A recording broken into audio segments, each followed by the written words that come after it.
Love makes me treat you the way that I do.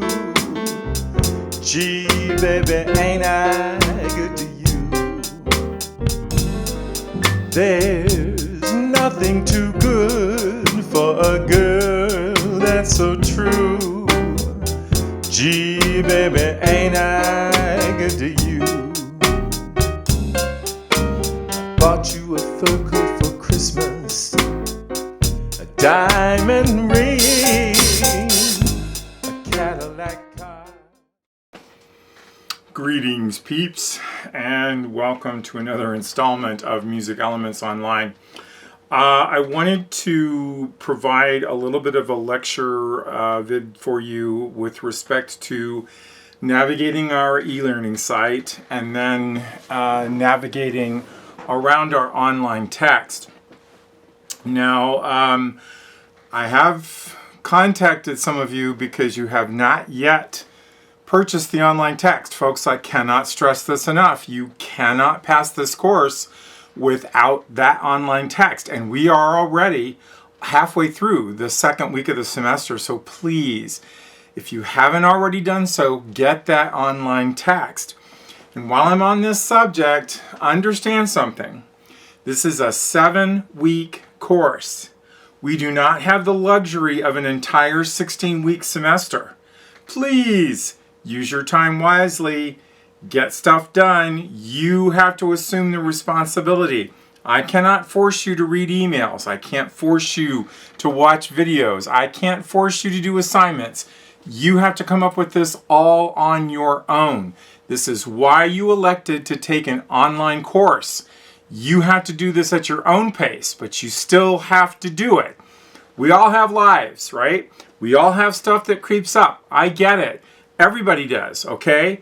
But if you want to grade in this course, you have to do the work. I'm sorry, that's just the way things are. I do not give up makeup exams, okay? I don't give makeup quizzes.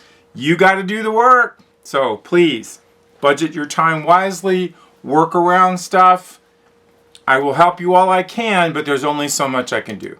Okay, so this is just a simple little vid and basic look at accessing our e-learning site, and then some of its components like the detailed course calendar, along with accessing our online text. We're looking at various sections and classes and navigating through these things, such as the practice quizzes, right? And the practice worksheets and worksheets themselves, as well as some very useful tools that are found on our online text, but they will only benefit you if you use them. You have to use them. So we're going to take a look at this. It's a short vid. It's probably, 17 minutes long, something like that. I encourage you, do watch it. It does contain some useful information.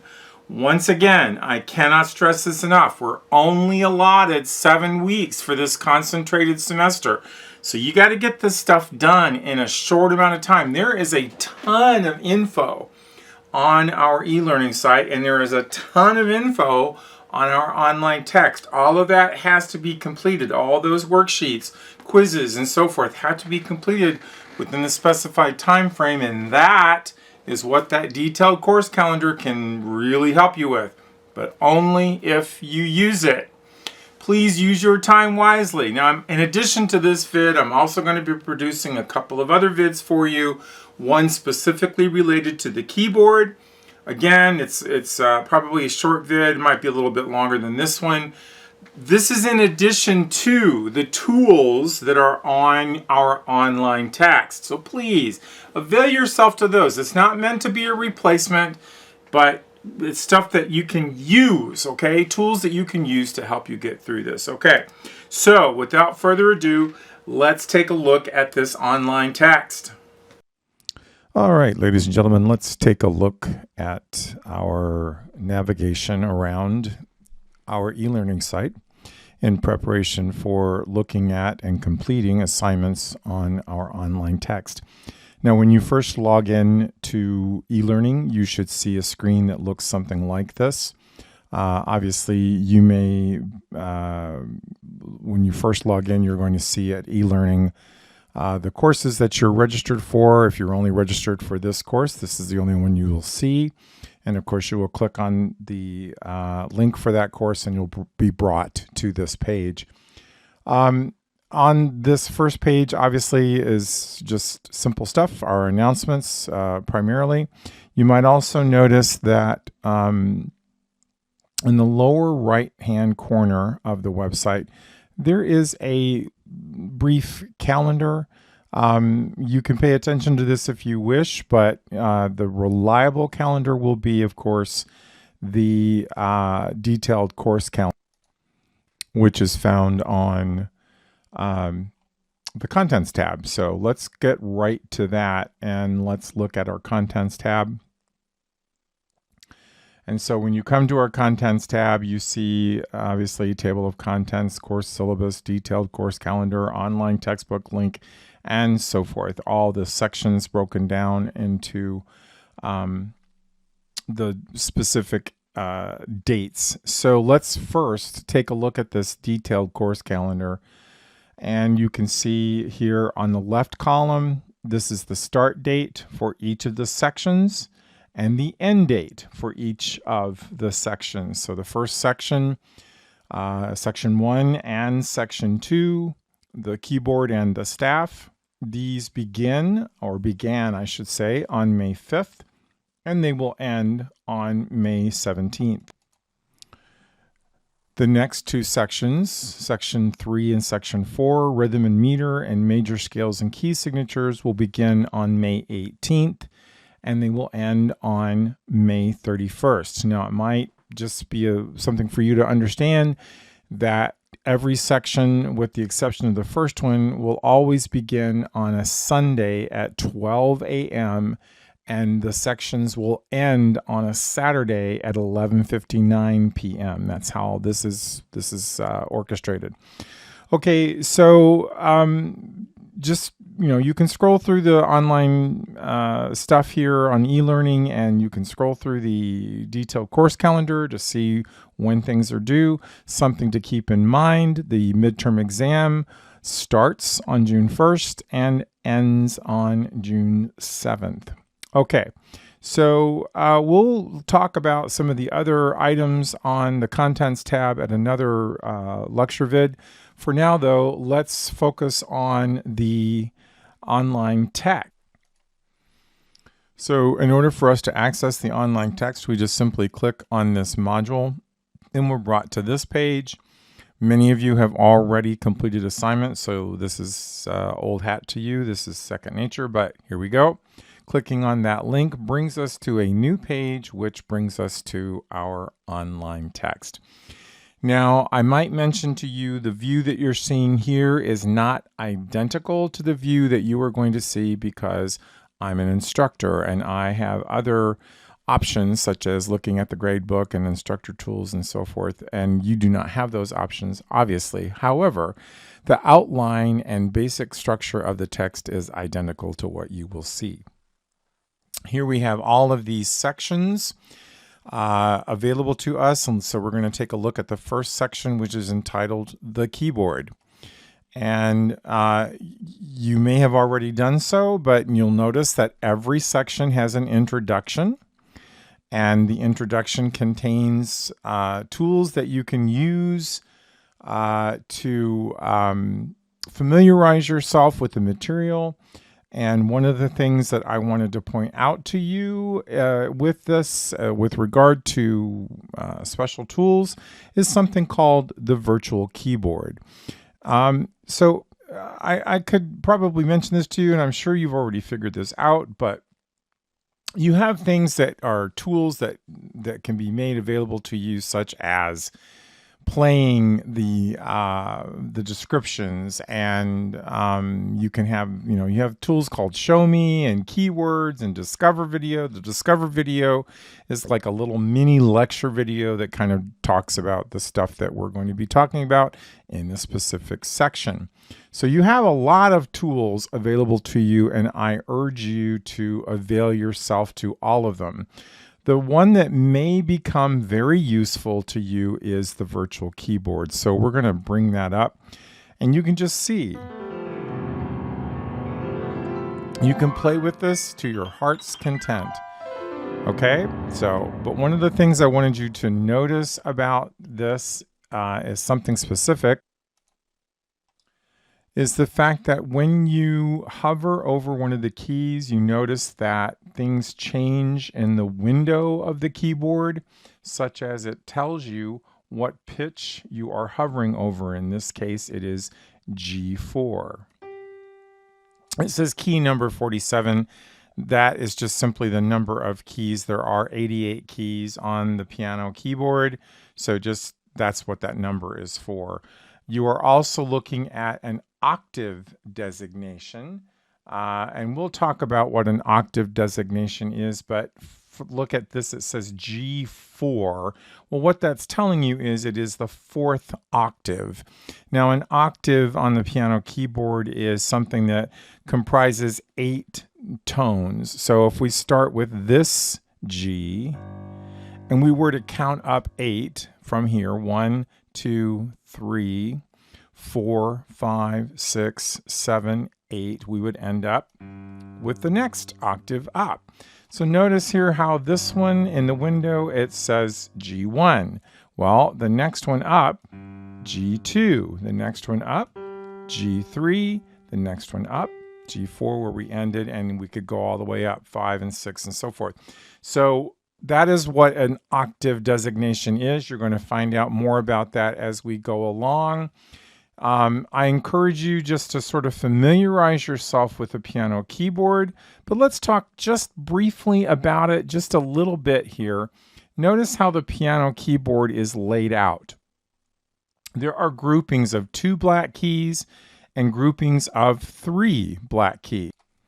Don't worry about this first lone little black key over here. That's okay. Just focus right now on the fact that there are groupings of 2 black keys, right? And groupings of 3 black keys. Now, one thing I'm going to point out to you is before every grouping of 2 black keys, the white key that comes right before it is a C. You'll notice that this is C1.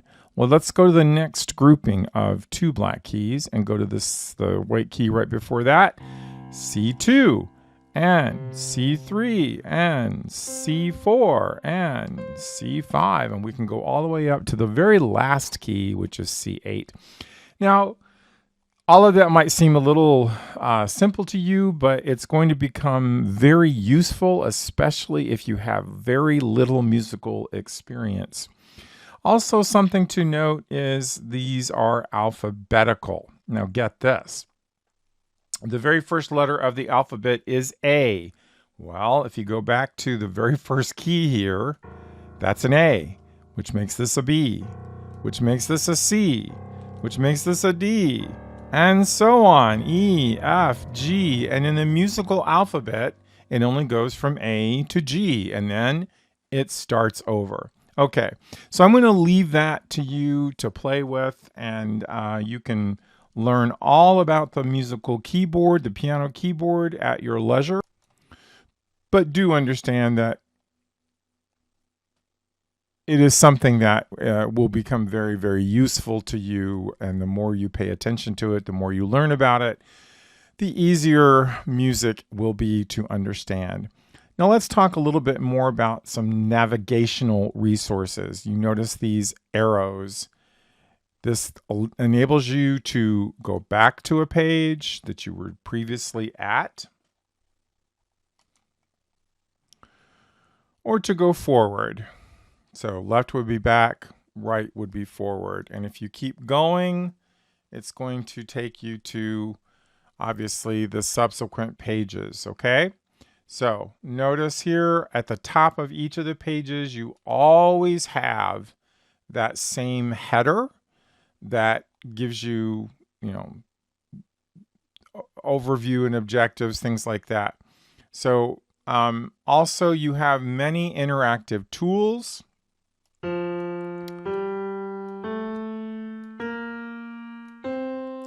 So I encourage you, just explore. That's the quickest way to learn, is just to experiment. Obviously, these are the readings. Now, notice here you have something called Show Me.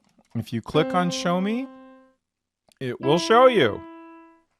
So it's talking to you about the placement of keys and the letter names of keys. It's talking about the groupings of black keys and so forth. So these are very, very simple instructive tools that you can use, but they will only work for you if you use them. If you simply ignore them, you're not going to get too far. Okay, so you can see here once again, just scrolling through gives you some great resources. And then you also have some listening tools that will help you. For example, this is a description of a half step. It says differentiating between half and whole steps is one of the most important oral skills to acquire. So whenever you see a speaker, you just click on it and it gives you demonstrations. So just have some fun with this. Do take the opportunity to play around with that virtual keyboard, and do take the opportunity to scroll through and read the material. This is very important. Reading the material is essential. Because if you don't read the material, you're not going to learn anything. That's why the material is here. For example, reading what sharps are, reading what flats are. Now, I'm going to be giving you a sort of a leg up with a video that I produced regarding the piano keyboard. So do watch that. That does kind of help you with these things, but no substitute for your online text, folks. It has everything you need to learn the material and to study the material and to implement the material. So please take the time, scroll through this, read through the descriptions of everything, and then you can begin to effectively demonstrate what you learn by doing things like these practice worksheets, okay? So let's find out about those. Notice how you can preview the quiz. It has 9 attempts. You can preview the quiz, and the quizzes are great. They just simply ask you simple questions.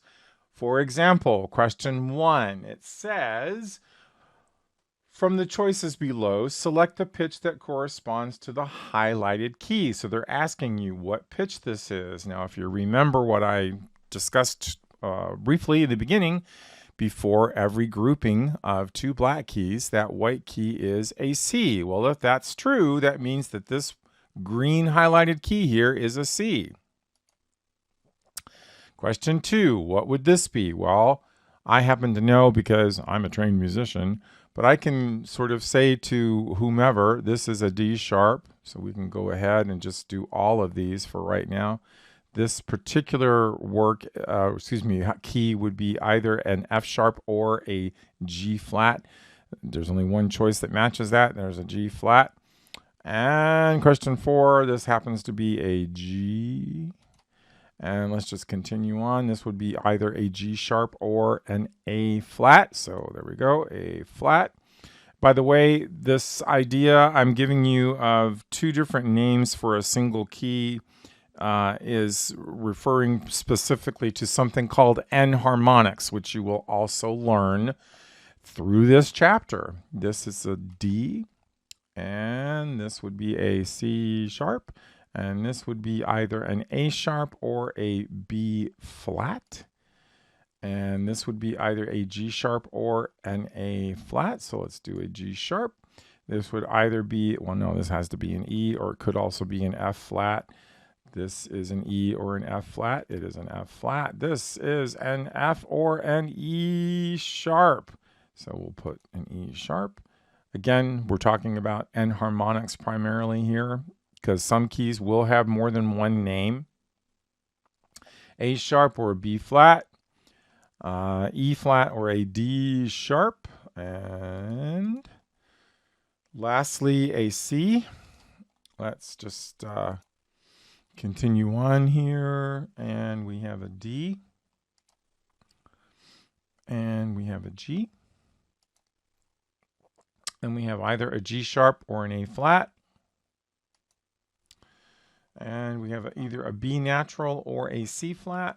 Okay, so look at that. We've answered 20 questions. Okay, we can say next, and this is going to tell us whether we have passed the quiz or whether we have failed the quiz. And since everything looks good and there are no, well, we'll submit and finish and see what happens, shall we? Well, looks like we got these all right. Nice to know your professor kind of knows what he's talking about, right? Okay, so the reason I show this to you is you can come down here and see your score, and any question that would be wrong would be highlighted in red. Okay, so hopefully this has given you a little bit of an indication as to how sections work, how they're laid out. I might also note to you that anytime you need to go back to the beginning, you can go up here to where the word is dashboard and just click on this link right here. This brings you back to your opening page. So your assignments are readings and the quizzes. Let me say that again. Your assignments are readings and the quizzes. If you try to take the quiz without doing the readings, you're not going to do well on the quiz unless you happen to be already a trained musician. If that's the case, why are you taking this course? Okay, so this is, notice how we've talked about this already. The sections are divided into classes, and each section has a number of classes. And class 1 and class 2, note name recognition and the keyboard. Class 3, accidentals and the octave. Okay, and next section is the staff. Just like the other section, you have a section overview. And each section has classes, note placement. You have an introduction, note placement, and so forth. So let's go directly to note placement for a second just to see how this works. It might take your system a little bit, but also, as I said before, notice how every single page has the same header. It talks about what you have. It talks about what's available to you, and it has a discover video. So I encourage you, again, watch these little videos, look at the show me tools, and so forth. This is talking about the musical staff. And again, anytime you see the word show me, you can click on it.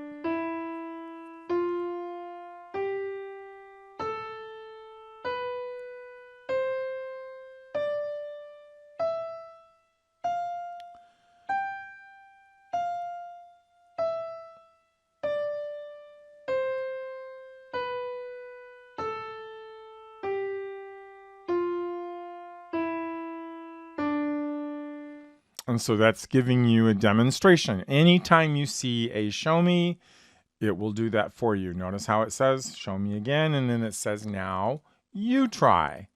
This means that you can take that note symbol and move it up and down anywhere you want.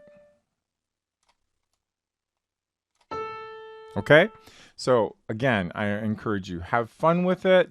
Ledger lines might be a problem for some of you to understand, but there you go.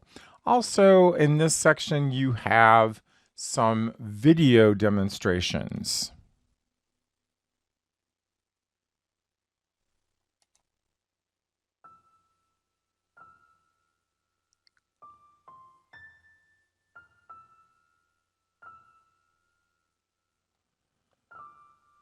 Now I'm pausing this just simply because that is a very faint sound from my end, and it's not going to be picked up by my microphone. So, but on your system, you should be able to hear it and adjust the volume on your own.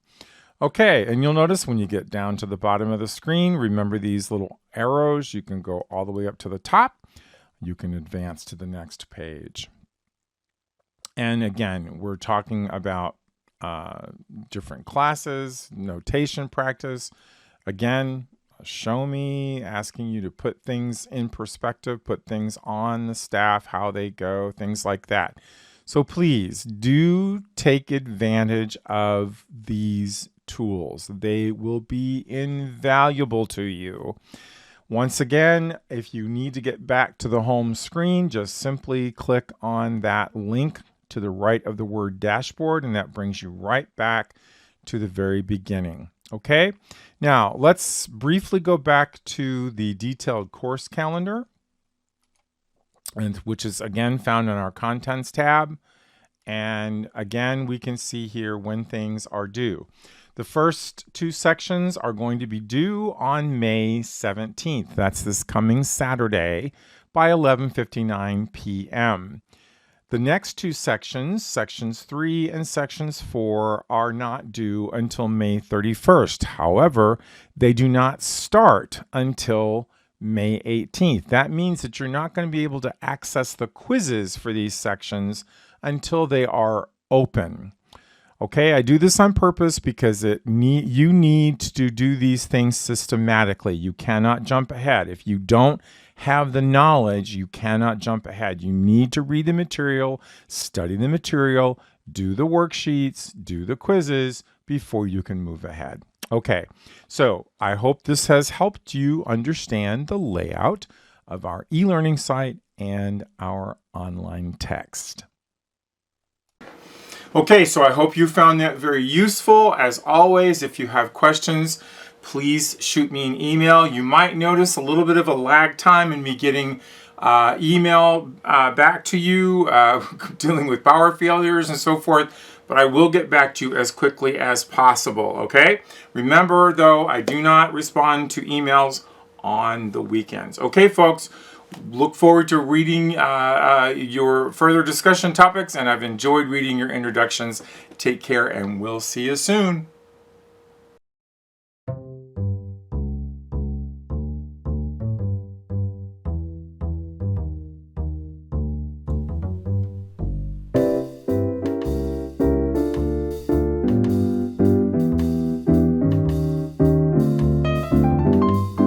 I'm a sentimental sap, that's all. What's the use of trying not to fall? I have no will, you've made your kill, 'cause you took advantage of me.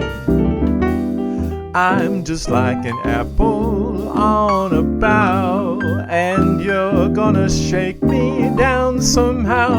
So what's the use? You've cooked my goose, 'cause you took advantage of me. I'm so hot and bothered that I don't know my elbow